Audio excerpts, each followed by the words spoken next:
नमस्कार दोस्तों, कैसे हैं आप सब? उम्मीद करता हूँ आप सब बढ़िया एंड बेटर होंगे।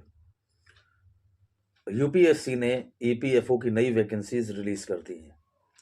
कितनी वैकेंसीज आई हैं, एग्जाम का पैटर्न क्या होगा, पे स्केल क्या होगा, मैक्सिमम एज क्या होगी, और इसके साथ साथ और भी सारे डिटेल्स, मतलब इसमें टाइपिंग होगी या नहीं होगी, स्टेनोग्राफी मांगा जाएगा या नहीं मांगा जाएगा, ये सारे डिटेल्स आज के इस वीडियो में हम कवर करेंगे। बट आगे बढ़ने से पहले मेरी अपील है आप लोगों से, अगर आप इस चैनल पर नए हैं तो काइंडली इस वीडियो को सब्सक्राइब करें, इस चैनल को सब्सक्राइब करें, और अगर आपको वीडियो अच्छा लगे तो काइंडली इसे लाइक एंड शेयर ज़रूर करें। Okay, so let's proceed with our video. आपको पता ही है कि यूपीएससी ने एक शॉर्ट नोटिफिकेशन दिया है, एक शॉर्ट नोटिस दिया है, जिसमें उन्होंने बताया है कि ईपीएफओ की 323 वैकेंसीज रिलीज करी गई हैं। देखिए, ये जो वैकेंसीज आई हैं ये आपके इन्फोर्समेंट ऑफिसर मतलब ईओ या एओ अकाउंट्स ऑफिसर की नहीं है, जो जनरली यूपीएससी हर साल निकालता है और लोग उसमें काफ़ी इंटरेस्टेड रहते हैं। ये जो वैकेंसीज आई हैं ये बेसिकली पर्सनल असिस्टेंट्स की है, पर्सनल असिस्टेंट की, ठीक है। बट क्योंकि यूपीएससी इस एग्ज़ाम को कंडक्ट कर रहा है तो एग्ज़ाम बहुत आसान तो जाहिर सी बातें नहीं होगा। एंड बट एग्ज़ाम अच्छा है, पे स्केल अच्छा है, सारी चीज़ें अच्छी हैं, तो आप लोगों में से जितने भी लोग इसमें इंटरेस्टेड हों वो इसके फॉर्म को भर सकते हैं, ठीक है।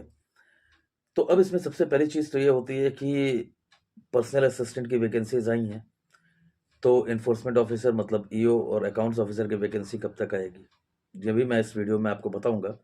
बट उससे पहले हम देख लेते हैं कि टोटल नंबर ऑफ वैकेंसीज कितनी आई हैं। तो पर्सनल असिस्टेंट्स के लिए जो टोटल नंबर ऑफ वैकेंसीज हैं वो 323 है, ठीक है। और आप लोगों को पता ही है कि पर्सनल असिस्टेंट के लिए वैसे भी काफ़ी समय से कोई एग्ज़ाम हुआ नहीं है, तो it is going to be a good opportunity for you guys. अगर आप इसे कायदे से करेंगे तो it is a good post and a good job, ठीक है। सेकेंड इंपॉर्टेंट थिंग ये है कि यहाँ स्टेनोग्राफी मांगी जाती है, मतलब मैंडेटरी है या नहीं है, या सिर्फ टाइपिंग से काम चल जाएगा। We will look into it also in this particular video. But before looking into all these things, first of all we should discuss the most important points related to this vacancy, right. तो देखिए, according to the notification इसका registration start हो जाएगा 7 मार्च को, और 7 मार्च से लेके 27 मार्च 2024 तक ये रजिस्ट्रेशंस ओपन रहेंगे, ठीक है। अब इस बीच में आप अपने फॉर्म्स को भर सकते हैं, ठीक है। अब टोटल नंबर ऑफ वैकेंसीज जो बताई गई हैं वो 323 है, बट इसका जो डिवीजन है जो यूपीएससी ने दिया है वो है, जनरल के लिए 132 सीट्स होंगी, ईडब्ल्यूएस के लिए 32 होंगे, ओबीसी के लिए 87 होंगी, शेड्यूल कास्ट के लिए एससी के लिए 48 और एसटी के लिए 24 सीट्स होंगी, ठीक है। तो कितनी सीट्स आई हैं और सीट्स का division as per the categories मैंने आपको बता दिया, ठीक है। अब बात करते हैं इसके लिए क्वालिफिकेशन क्या चाहिए। तो जो क्वालिफिकेशन यूपीएससी ने मांगा है वो ग्रेजुएशन है। So any graduate can apply for this post. आप किसी भी सब्जेक्ट में, किसी भी डिसिप्लिन में ग्रेजुएट किए हों, चाहे आप इंजीनियर हों, डॉक्टर हों, आर्ट्स से ग्रेजुएशन किया हो, जो भी है आप इसे अप्लाई कर सकते हैं, ठीक है। अब इसके बाद देख लेते हैं कि इसमें जो एज लिमिट है वो क्या रखी गई है। तो देखिए, जनरल और ईडब्ल्यूएस कैटेगरीज के लिए जो मैक्सिमम एज रखी गई है that is 30 years, but SC ST OBCs and SCs के लिए, मतलब schedule caste, schedule tribes and OBCs, इनके लिए जो मैक्सिमम एज लिमिट है वो 35 ईयर्स है, ओके। तो फॉर्म जो आप डाल सकते हैं वो 27 मार्च तक डाल सकते हैं, 27 मार्च 2024 तक। 28 मार्च से लेके 3 अप्रैल तक इनका एक करेक्शनल विंडो ओपन होगा, जहां पे अगर आपने फॉर्म भरने में कोई मिस्टेक्स कर दी हैं या कुछ डिस्क्रिपेंसीज हो गई हैं while filling the form, so you can go and correct it, मतलब रेक्टिफिकेशन का एक पूरा आपको मौका दिया जा रहा है, ठीक है।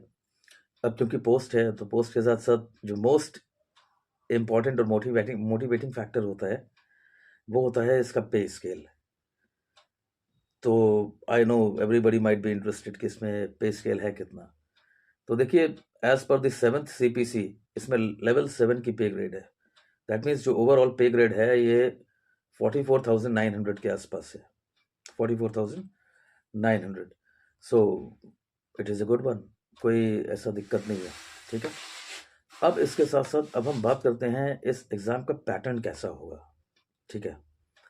तो देखिए इसमें पहले क्या है, आपका होगा रिटन टेस्ट। अब रिटन टेस्ट में क्या क्या चीज़ें आएंगी, तो देखिए जहाँ तक अभी यूपीएससी ने क्लैरिफाई तो नहीं किया है, बट जहाँ तक अंदाज़ा लग रहा है उससे मैं ये बोल सकता हूँ कि ये ज़्यादा करके एक एप्टीट्यूड बेस्ड पेपर होगा। मतलब देर आर मोर चांसेस कि this paper is going to be an aptitude based paper. But since UPSC is conducting this paper, तो जीएस ऑब्वियसली वहाँ पे होगी ही होगी, और जीएस भी बहुत हल्के लेवल की नहीं होगी। जैसा ईपीएफओ के एग्ज़ाम में यूपीएससी पूछता है वैसा ही होगा, या उससे थोड़ा सा एक लेवल कम होगा, ठीक है। तो इट इज़ क्वाइट क्लियर कि आपको जीएस भी पढ़नी है, बट अलॉन्ग विद जीएस इसके साथ साथ कुछ सेक्शंस और होंगे जो आपको देखने होंगे। जैसे मैथ्स आपको देखनी होगी, एप्टीट्यूड बेस्ड है ना, मैथ्स देखना होगा, रीजनिंग देखना होगा, इंग्लिश देखना होगा, राइट। तो ये सारी चीज़ें भी आपको देखनी होंगी। अब इसके बाद बात करते हैं इसका पैटर्न कैसा होगा। तो पैटर्न में मैंने आपको बता दिया कि रिटन टेस्ट होगा। सबसे पहले रिटन टेस्ट में क्या क्या चीज़ें पूछी जाएंगी वो मैंने आपको बता दिया। अब रिटन टेस्ट के बाद होगा टाइपिंग टेस्ट। अब देखिए यहाँ पे सिर्फ टाइपिंग मांगी जाएगी या स्टेनोग्राफी मांगी जाएगी, ये अभी तक यूपीएससी ने क्लियर नहीं किया है। अगर सिंपली टाइपिंग मांगी जाती है तो वो हिंदी में मांगी जाएगी या इंग्लिश में मांगी जाएगी, ये यूपीएससी का डिटेल्ड नोटिफिकेशन आएगा उसमें ये क्लियर हो जाएगा, ठीक है। बट जो भी है, या तो स्टेनोग्राफी या typing, either of the two एक चीज़ इसमें रहेगी ही रहेगी। तो यूपीएससी का जो मेन नोटिफिकेशन है वो आने ही वाला है। So we need to wait for that notification, और जैसे ही वो नोटिफिकेशन आता है तो उसमें हमें पता चल जाएगा कि इसमें सिर्फ टाइपिंग चाहिए या स्टेनोग्राफी भी चाहिए, ठीक है। Because it is not mention till now, तो हम नहीं बता सकते हैं। तो पहला जो स्टेज होगा इसका एग्जामिनेशन पैटर्न में, वो रिटन एग्जाम होगा। दूसरा टाइपिंग टेस्ट या स्टेनोग्राफी होगा। तीसरा जो होगा वो मेडिकल टेस्ट होगा। देखिए यूपीएससी का कोई भी एग्जाम हो, लास्ट में मेडिकल टेस्ट होता ही है in most of the exams. Medical test होगा, और फाइनली जो है आपका डॉक्यूमेंट वेरिफिकेशन होगा, ठीक है। तो इतनी सारी चीज़ें हैं इस पर्टिकुलर एग्जाम से रिलेटेड। अब लास्ट में एक चीज़ और देख लेते हैं कि जो इन्फोर्समेंट ऑफिसर या अकाउंट्स ऑफिसर की जो वैकेंसीज आने वाली हैं वो कब तक आ सकती हैं। तो उसमें देखिए अभी उसके बारे में कोई ऐसा खास चीज़ें अभी तक नोटिस में नहीं आ रही हैं, बट मुझे लगता है जल्दी ही वो वैकेंसीज भी आएंगी। UPSC is going to announce those vacancies very soon, so we just need to wait for that, okay. तो ये जो वैकेंसी आई है पर्सनल असिस्टेंट की, जो भी लोग इसमें इंटरेस्टेड हों वो 7 मार्च से रजिस्ट्रेशन ओपन हो रहे हैं, उसमें फॉर्म भर दें एंड स्टार्ट प्रिपेयरिंग। अच्छा, एक चीज़ मैं आपको और बता देना चाहता हूँ कि क्योंकि ये मिनिस्ट्री ऑफ लेबर के द्वारा ये एग्ज़ाम कंडक्ट किया जा रहा है ईपीएफओ के द्वारा, सो और यूपीएससी कंडक्ट करवा रहा है बेसिकली।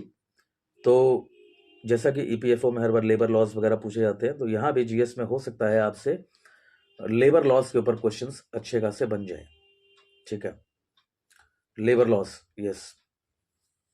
तो आपको लेबर लॉस पे थोड़ा सा काम करना होगा, पढ़ना होगा। और जीएस जो है वो तो ऑब्वियसली जो भी यूपीएससी की तैयारी कर रहा है या